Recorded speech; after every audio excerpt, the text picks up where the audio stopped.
Chapter 1. The Silent War Within. You wake each morning already defeated, before your feet even touch the ground. Your mind has been captured by noise, messages, notifications, worries, endless distractions. You reach for your phone before you reach for purpose. You promise yourself you'll focus, you'll change. You'll build discipline, but hours later you realize you've drifted again. You are not lazy. You are lost in a battlefield without realizing you're fighting. You are at war, not with others, but with your own weakness. The war of attention, the war of hesitation, the war of comfort. There was a time when warriors trained not for status or applause, but to conquer the self. They sharpened their minds as ruthlessly as their blades, because they understood the truth. The greatest enemy is within. Most people today have forgotten that truth. They chase shortcuts, abandon their paths halfway, and confuse motion with mastery. They mistake distraction for rest and comfort for peace, and so they fall, not from failure, but from softness. But there is an ancient secret, whispered from the age of steel and fire, that only a few have ever lived to understand. It explains why the majority will never rise above mediocrity, and why a small handful carve their names into eternity. It is the secret of ruthless mental power, the kind forged by Miyamoto Musashi, the undefeated swordsman of Japan. Musashi fought over 60 duels and never lost, but his real victories were invisible. He did not fight men. He fought weakness, ego, and illusion. His mind was a weapon no storm could shake. You have that same potential buried inside you. Beneath your distractions and doubts lies a mind capable of great stillness and strength. But to awaken it, you must walk the same path, not of blood, but of focus, discipline, and self-mastery. The way of Musashi is not about violence, it is about clarity. It is about seeing life as a battlefield and learning to move without fear, without hesitation, without the chaos of wasted thought. This video will teach you that way, if you have the courage to stay until the end. Chapter 2. The Invitation to the Dojo. Before we go further, I want to ask you something simple. If you feel that your mind has become your greatest obstacle, if you start projects but never finish, if you crave discipline but keep falling into comfort, then stay with me until the very end. What I'm about to share with you is not entertainment. It is training. These are the same inner strategies that forged warriors, artists, and masters across centuries. If you listen closely and apply even one of them, your life will begin to transform. If you find value in this kind of truth, the ancient teachings brought into the modern world, then subscribe to this channel and become part of this dojo of the mind. Here, we don't seek shortcuts or easy motivation. We seek power that lasts. We seek clarity that doesn't crumble when life becomes heavy. Musashi once said that the way is in training, every step, every moment, every breath, an opportunity to sharpen the self. That is the spirit of this place. So stay until the final lesson. Let this be more than a story. Let it be a mirror for your own journey, because if you are willing to see your weakness clearly, you can begin to shape your strength deliberately. The teachings ahead have survived for hundreds of years because they speak to something timeless. The human mind struggling to free itself from confusion and doubt. Pay attention, and you will not just learn the 12 ruthless strategies of Musashi. You will learn how to fight the only battle that matters. Chapter 3. The Winter of Musashi. In the final years of his life, Miyamoto Musashi withdrew from the noise of the world. After decades of duels and endless travel, he climbed into the cold mountains of Kyushu and built a small hut of wood and stone. There, the undefeated swordsman became a student once more, a student of silence. The wind howled outside his door, but within the walls of his solitude, he wrote, meditated, and refined his art. His calligraphy was sharp, his brushstrokes heavy with intent. His movements slow and deliberate. Every action was training, every breath was discipline. He sought not to master the sword, but to master the mind that wielded it. The villagers below whispered about him, the strange old warrior who refused to teach swordplay. To those who came seeking it, he no longer needs a blade, one would say. His mind itself is sharper, and they were right. Musashi had learned that the true battle was never external. After facing hundreds of men in combat, he realized the hardest fight was against impatience, fear, and illusion, alone in the mountains. He discovered the quiet strength that only comes from stillness one morning as snow fell in silence. a young villager climbed the frozen path to Musashi's hut. He had heard stories of the great swordsman and dreamed of becoming like him, swift, powerful, invincible. When he reached the door, he bowed deeply and said, "Master, teach me the way of the sword." Musashi looked at him for a long moment before answering. "You wish to learn the sword," he said softly.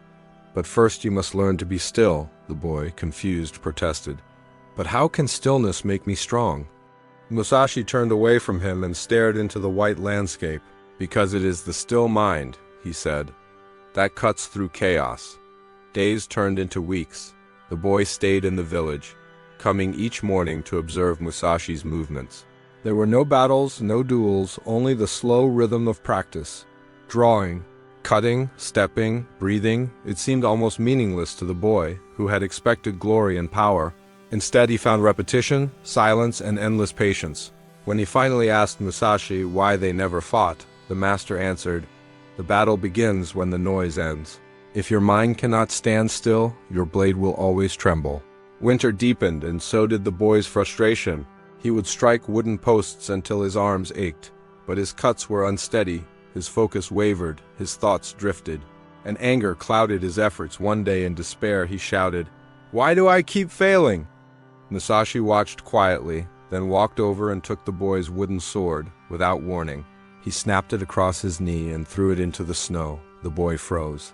"You have been practicing with your ego," Musashi said, "not your heart. You swing the sword to prove yourself, not to understand yourself. That is why it keeps breaking."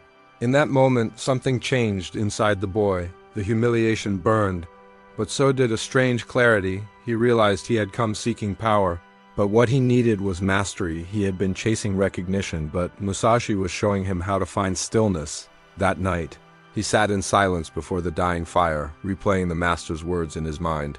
He began to see that the sword was only a mirror reflecting his own impatience, his distractions, his hidden fears. For the first time, he understood that strength without control is weakness. Focus without humility is blindness. The mountain, the snow, the silence, all were teachers.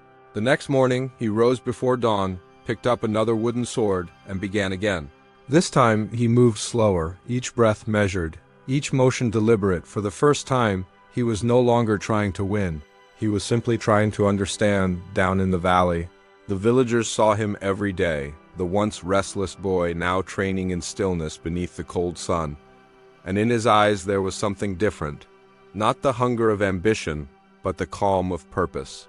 Musashi watched from a distance, saying little. The true lesson was beginning to take root. The boy had entered the first gate, the gate of humility. Musashi's own journey had followed the same path. He had once been wild, untamed, and hungry for victory, but as the years passed, he saw the truth. Victory over others means nothing if you are defeated within. He trained himself to move without emotion, to think without confusion, to act without hesitation, in solitude. He discovered that power grows not from speed or strength, but from clarity, and clarity is born only in silence. As the firelight flickered that night, Musashi spoke quietly to the boy, who listened without interruption. "Every man wishes to be powerful," he said, "but few are willing to be disciplined. They chase the illusion of mastery without enduring its repetition. But mastery is not won in a moment of glory. It is carved through years of quiet work. The blade that never dulls is the one sharpened every day, even when there is no battle to fight." The boy nodded, finally understanding that the path was not a sprint, but a lifetime. He bowed deeply and replied, "Then teach me to sharpen, not to fight." Musashi smiled faintly, the snow glowing softly behind him. "Good," he said. "Now you are ready to learn the 12 strategies." Chapter 4. The Village Boy. The boy's name was Ren. In the village, he had been known for his restless energy and quick temper. He worked in the rice fields, but dreamed of swords and glory, of becoming someone powerful enough to be remembered. Every night he would stare at the mountains and imagine himself a warrior, cutting through enemies and fear alike. But when he stood before Musashi, that confidence melted away. The master's presence was calm yet overwhelming, like facing a storm that made no sound. Ren's first lesson was not in combat, but in chores. Musashi told him to fetch water from the stream, to chop wood for the fire, to sweep the training ground every morning before sunrise. The boy obeyed for a few days, growing increasingly frustrated. "When will I learn to fight?"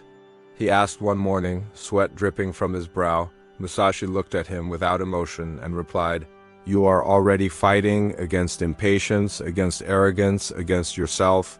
Ren didn't understand. He thought the master was testing him, but, in truth, Musashi was showing him the heart of discipline. A man who cannot control his impulses will never control his sword. The boy's struggle was not unique. It is the same struggle you face every day. You want success, but resist routine. You want skill, but avoid repetition. You crave strength, but hate discomfort like Ren. You think you are waiting to begin your journey, but the journey has already begun in the smallest actions you avoid. One evening, Ren saw Musashi practicing under the moonlight. The old master moved slowly, each strike precise, each breath deep and even. His movements were so simple that they looked easy, but Ren felt something terrifying in them, a kind of silence that cut deeper than any blade. How can something so calm be so powerful? He thought the answer would come soon, in Pain and Humility, Chapter 5, The Broken Sword.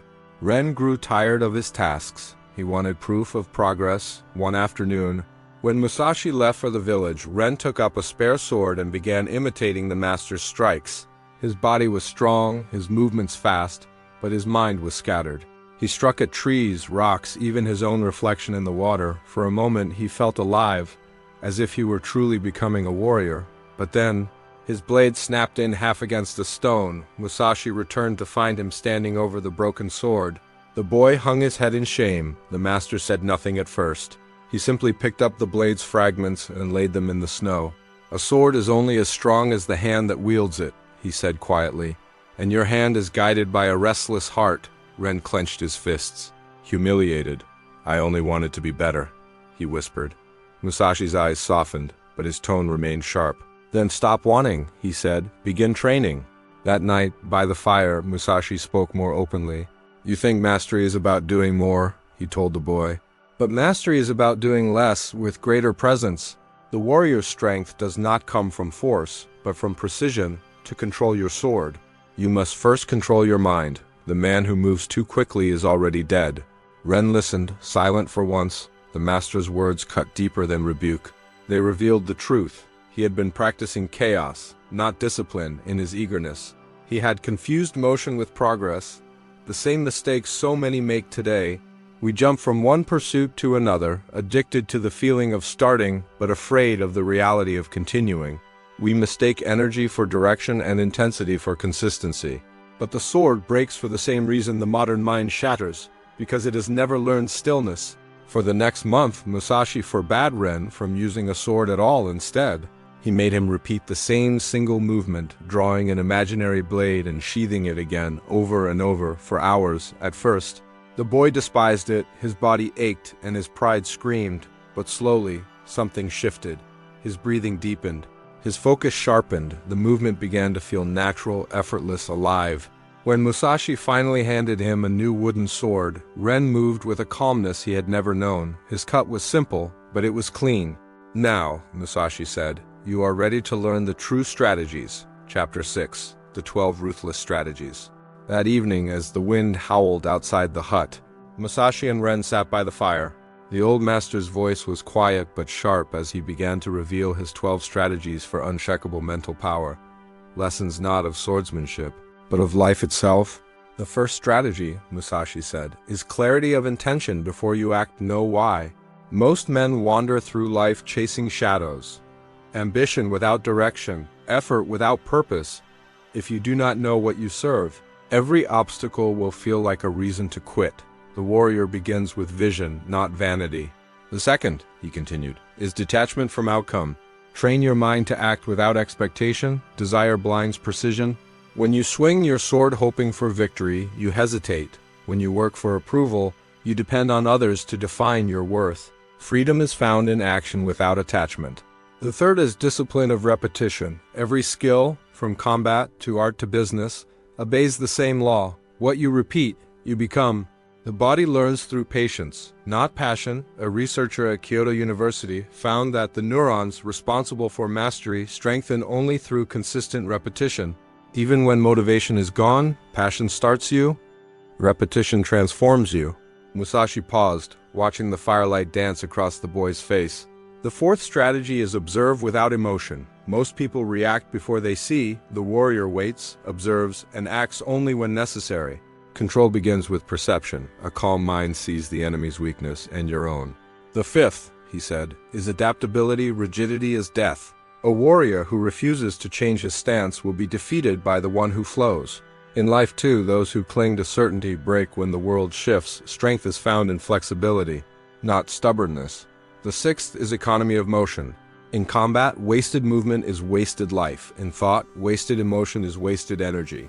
Do only what is essential. Speak less, act deliberately, conserve your strength. Modern people exhaust themselves not because they do too much, but because they do too much without direction. Ren nodded, absorbing each word like medicine. Musashi continued. The seventh strategy is awareness of timing. Every action has its moment. To strike too early or too late is to fail. Even with skill, the wise man learns to wait. In business, relationships, and creativity, timing is the invisible edge that separates mastery from mediocrity. The eighth is mastery of solitude. Most men fear silence because it exposes their chaos, but solitude is the forge of strength. When you are alone, your weaknesses scream the loudest, and that is when you can finally face them. I withdrew to the mountains not to escape men, but to meet myself without disguise. The ninth, he said, is control of desire. Every downfall begins with indulgence. Food, pleasure, distraction, they are tools of weakness when uncontrolled. The warrior eats to live, not lives to eat. He trains his body to obey his will, not the other way around in the modern world. This means controlling what you consume, not only food, but information. The 10th strategy is balance between speed and stillness. When to move fast, when to move slow. This is the art of life. Some battles are won by waiting, others by charging. Those who only know one rhythm will fail when the tempo changes. Learn to move with the situation, not against it. The 11th, Musashi said, is endurance of boredom. Most quit not from exhaustion, but from boredom. The mind rebels against monotony because it craves stimulation.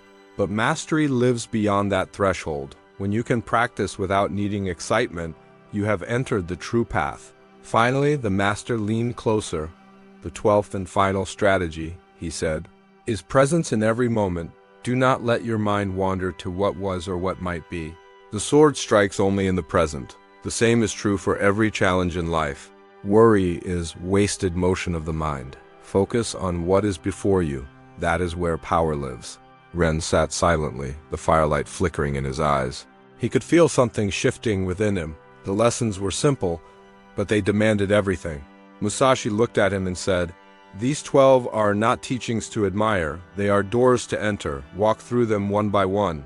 Fail often, return each day in time.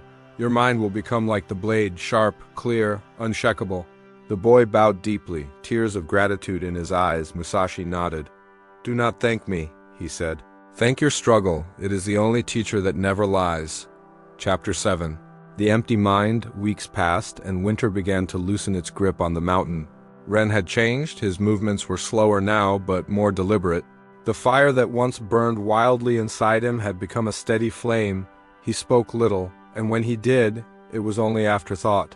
Musashi observed him silently, never praising, never correcting, without purpose in that silence. Ren began to hear something new, the sound of his own thoughts fading into stillness. One afternoon, as snow melted into streams, Musashi told him to meditate beside the river. "Do not chase your thoughts," he said.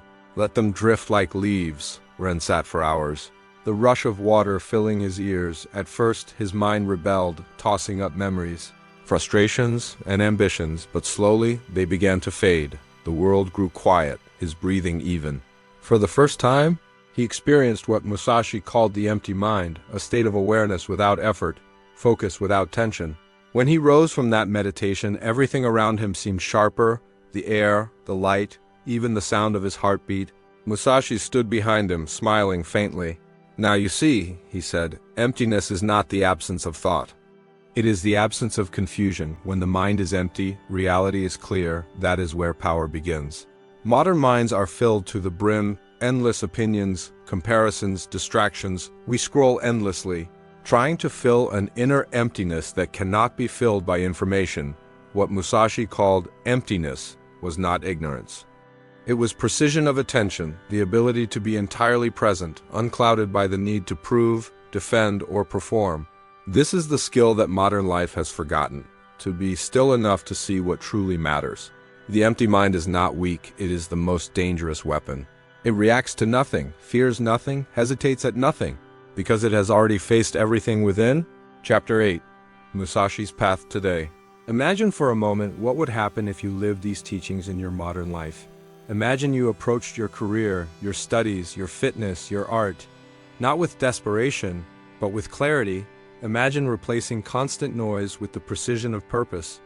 That is how Musashi's way survives, not in temples or museums, but in the rhythm of daily work done with mastery. Musashi's 12 strategies are not relics of the past. They are blueprints for any age. Clarity of intention is how an entrepreneur defines their mission. Detachment from outcome is how a professional performs under pressure. Repetition and discipline are how an artist or athlete reaches flow. Observation without emotion is how a leader navigates crisis. These principles are not ancient. They are eternal. When you train your mind like a warrior, your world changes. You stop being thrown by every emotion, every minor setback, every moment of doubt. You begin to act, not react. You start to sense timing, when to speak, when to move, when to wait. The chaos of the world no longer infects you because your inner rhythm is steady. You become dangerous in the best way, focused, calm, unshakable. The modern mind suffers not from lack of knowledge, but from lack of direction. You read, watch, and consume endlessly, but never pause to integrate what you've learned. Musashi would say, you must not collect weapons. You must sharpen one. In today's terms, that means choosing one skill, one path, one discipline, and cutting away the rest until mastery is inevitable. Look at how science now confirms what the ancients already knew. When you repeat an action deliberately, your brain rewires itself. Neural pathways strengthen, distractions fade, and your actions become effortless. Focus is not a gift. It is a skill. Studies from neuroscientists at Tokyo University reveal that consistent repetition of small, meaningful tasks trains the prefrontal cortex, the region responsible for decision-making and focus, to operate with greater efficiency. The more consistent the practice, the less mental energy it requires. This is why Musashi could fight multiple opponents calmly while others panicked. His body moved from discipline, not emotion. His focus was trained, not forced. The same applies to your life. Whether you are studying for an exam, building a business, or training in the gym, the calmest mind wins. The one that does not waste energy on doubt or fear performs with precision. The Musashi mindset transforms ordinary effort into excellence because it removes hesitation. Most people lose energy debating with themselves. Should I? Can I? What if I fail? The warrior does not debate. He acts, observes, adjusts. There is no wasted motion, no wasted thought. In relationships too, the path applies. Musashi taught awareness of timing, to move in harmony with the moment. Listening, patience, restraint, these are forms of mastery as powerful as any sword strike. To know when to speak and when to stay silent is to understand the rhythm of life itself. This is why his teaching endures, because it does not belong to the sword. It belongs to the mind. The world changes, but the human mind does not. The same battles Musashi fought, impatience, distraction, pride, are the same ones you face today, only hidden behind screens and convenience. The tools have changed, but the struggle remains the same. Will you control your mind, or will your mind control you? Chapter 9, The Neural Sword, Modern Science, in its own language, has begun to describe what Musashi lived centuries ago. A researcher at Osaka University spent 20 years studying the psychology of mastery and found that true expertise arises only after the brain crosses what they call the boredom barrier. In the early stages of learning, the brain releases dopamine as you experience novelty, but once that novelty fades, the dopamine drops, and most people quit. Only those who continue beyond that point begin to form the deep neural circuits of mastery. This is what Musashi meant when he said, "Mastery begins when repetition becomes the teacher." When Ren practiced the same draw for hours, he wasn't just training his body, he was rewiring his brain. Each repetition carved a deeper groove of focus, precision, and calm. Modern neuroscience calls this neuroplasticity, the brain's ability to adapt through repetition. The ancient samurai simply called it training. The process is the same whether you wield a sword, type code, lift weights, or study mathematics. The mind strengthens through deliberate, consistent practice under calm awareness. Another study from Kyoto found that when a person practices deep focus, the brain's default mode network, the system responsible for wandering thoughts, begins to quiet. The prefrontal cortex synchronizes with the motor regions, allowing for fluid, automatic performance. This is the state athletes call flow, artists call inspiration, and Musashi called no mind, the moment when the body acts without interference from the ego. The reason so few people reach this state today is not because they lack intelligence or talent, but because they never stay still long enough. Their attention is shattered before mastery can form. Each notification, each distraction resets the mind, scattering focus before the neural circuits can deepen. Musashi would call this dying in every battle before drawing your sword. He taught Ren that the sword was merely a tool to study attention. Every strike demanded full awareness, every moment required control. The same principle applies to modern work. When you answer messages while working, when you multitask between tabs, you dull your blade. Your focus becomes fragmented, your power dispersed, but when you give full attention to a single action, even for an hour, you forge strength that no one can see but everyone can feel. Neuroscientists now understand what Musashi knew intuitively. Mastery is biological. It is a physical transformation of the brain, one that rewards those who can endure silence, boredom, and repetition. The mind that can remain still under pressure is the mind that commands every situation. Ren began to live this truth. His training became quieter, his movements cleaner, his mind sharper. One night, as he watched the fire burn low, he said to Musashi, "I used to believe strength meant never stopping. Now I see it means never breaking." Musashi smiled faintly. "Yes," he said, "because a sharp blade cuts once. A calm mind cuts forever." Chapter 10. The way of the 12 blades as spring returned to the mountain. Musashi gathered Ren before sunrise. Mist hung over the valley and the air was cool and sharp. "You have learned the 12 strategies," he said, "but knowledge is a shadow.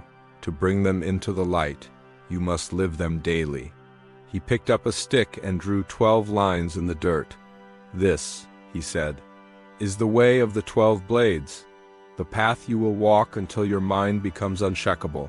Step 1. Choose one path. A man who divides his attention divides his strength," Musashi said. "Decide what you will master, one craft, one purpose, and cut away everything that does not serve it." In modern life, this means focusing on one skill or mission instead of scattering your will across endless projects and distractions. Step 2. Cut distractions mercilessly. "The sword that cuts best," Musashi said, "is the one that meets no resistance." For you, this means removing the noise, unnecessary apps, empty habits, meaningless arguments that dull the edge of your focus. Simplicity is strength. Step 3. Practice every day, even in boredom. "The man who trains only when inspired," Musashi said, "will never rise above mediocrity." Repetition without reward builds the mind that cannot be shaken. Treat each day as a single cut, repeated until it becomes perfect. Step 4. Observe yourself without judgment. Musashi taught Ren to see mistakes not as failure, but as feedback. "The enemy outside is nothing," he said. If you cannot see the enemy within, self-observation builds precision, in action, in thought, in emotion. Step 5. Embrace stillness as practice. Take time each day to disconnect from all input, no music, no screens, no noise. Let the mind settle. Even for 10 minutes, this emptiness renews your energy and sharpens your perception. Step 6. Move with timing. Rushing blinds the eyes, Musashi said. Patience sharpens them. Wait for the right moment to strike. In conversation, in opportunity, in decision, life rewards rhythm, not haste. Step 7. Endure discomfort deliberately. Challenge your body and your mind with difficulty, cold showers, long workouts, deep focus. These are modern dojos. Comfort is the rust that eats away strength. Step 8. Detach from praise and criticism. The man who needs approval, said Musashi, has already lost. Focus only on your craft, not on applause. Praise cannot sharpen you. Discipline can. Step 9. Study without pride, learn from everyone, even those beneath you. Ego closes the mind. Humility opens it. The sword that boasts, Musashi warned, is already dull. Step 10. Apply simplicity in everything, whether you speak, work, or create. Cut the unnecessary. Complexity is the refuge of the undisciplined. The clearer your mind, the cleaner your actions. Step 11. Train the mind before battle. Visualize your tasks each morning. Prepare mentally, breathe, and center yourself before you engage. The calm warrior acts with intention, not impulse. Step 12. Reflect nightly. Before you sleep, review your day without emotion. What was done well? What can be improved? The man who does not reflect, Musashi said, will repeat his mistakes until death. Musashi finished drawing the final line and stood. Follow these 12 daily, he said, and you will not need a sword to be strong. The greatest victory is to be unmoved in chaos. Ren bowed deeply, the lesson etched into his memory like carvings in stone. These 12 blades form a framework that anyone can live by. In modern terms, it is a system of alignment, focus, discipline, simplicity, reflection. When practiced daily, they create not only skill but peace, because a mind trained in discipline has nothing left to fear. Chapter 11, The Modern Weakness. Musashi once told Ren, "The world will always tempt you to be ordinary." He said it without malice, only truth. The same is true today. The modern world is designed to scatter your mind, to turn your focus into currency for others. You are surrounded by endless distraction disguised as comfort, entertainment, and productivity. You believe you are choosing, but in truth you are being pulled. If Musashi lived today, he would not see warriors, but wanderers, people armed with knowledge yet powerless in discipline. We chase stimulation the way a fool chases the shine of a blade, never realizing it cuts us with every touch. You say you want mastery, but you do not train. You say you want peace, but you never sit in silence. You want results without repetition, strength without struggle, wisdom without solitude, but every shortcut is a blade turned inward. You scroll for motivation while avoiding practice. You compare your path to others and call it learning. You confuse emotion with depth and distraction with creativity. Musashi would call this a disease of the mind, the sickness of untrained attention, and like all diseases, it spreads through ease. The harder your life becomes, the more excuses you build to escape it, but no warrior ever became strong by avoiding difficulty. If you feel called out, good, that discomfort is your teacher. It means a part of you still remembers what it's like to be strong. To want something real, the cure is not found in advice or in comfort. It is found in returning to the path. Pick one craft, one discipline, one mission, and begin again. Every moment of distraction is a chance to train awareness. Every failure is an invitation to focus. The modern weakness can only be cured by ancient strength. Chapter 12, The Steel Within. Years passed. Ren grew into a man of quiet presence. He no longer sought battles or recognition. His sword was always near, but rarely drawn. When he walked through the village, people sensed something different. A gravity in his movement, a steadiness in his gaze. He was not faster than others, nor louder, but there was power in his calm. The villagers said he carried Musashi's spirit, but Ren knew better. He had only learned to carry himself. One day, as the sun rose over the mountains, Ren returned to the hut where his training had begun. Musashi was gone, having passed into legend. But his presence lingered in the quiet air, in the smell of pine and ash, in the echo of every lesson spoken by the fire. Ren knelt on the ground and bowed deeply. "I understand now," he whispered. The sword was never the point. He drew his blade one last time, not to fight, but to reflect the morning light. The steel was bright and clean, unmarked by the years. In its reflection, he saw not the face of a warrior, but of a man at peace. That is what Musashi had meant by unshakable mental power, not dominance over others, but mastery of the self, the steel within. You can find that same steel. It is not hidden in temples or books. It lives in the way you rise each morning, the way you work, the way you choose to face discomfort instead of running from it. The warrior's way was never about killing. It was about living with clarity. The same path is open to you now, waiting quietly behind every distraction you overcome. Chapter 13. the return to the path. If you have listened this far, you are already different from most. You have chosen to stay, to train, to remember that strength is built, not given. The path you've heard is not fantasy. It is the same path that forged masters throughout history, but it demands more than belief. It demands commitment. So take what you've learned and begin today. Choose one of Musashi's 12 strategies and apply it for 7 days. Write it down, live it, measure it, whether it's cutting distractions, practicing stillness, or enduring boredom. Train it like a blade. Then move to the next. Within a few weeks, your habits will begin to shift. Your focus will deepen, and your actions will carry the weight of presence if you found strength in these teachings. Subscribe to this channel and continue the journey. This is not just content, it is a dojo of the mind, a place for those who seek clarity and discipline in a world of noise. Leave a comment below with the strategy you will practice first, and share your progress. You may inspire another warrior to begin. The path is hard, but it is real, and if you walk it long enough, you will no longer need motivation, because discipline itself will become your peace. As Musashi once said, "From one thing, know 10,000 things. When you master your mind, you master your life. The fire fades, the sword rests. But the training continues in you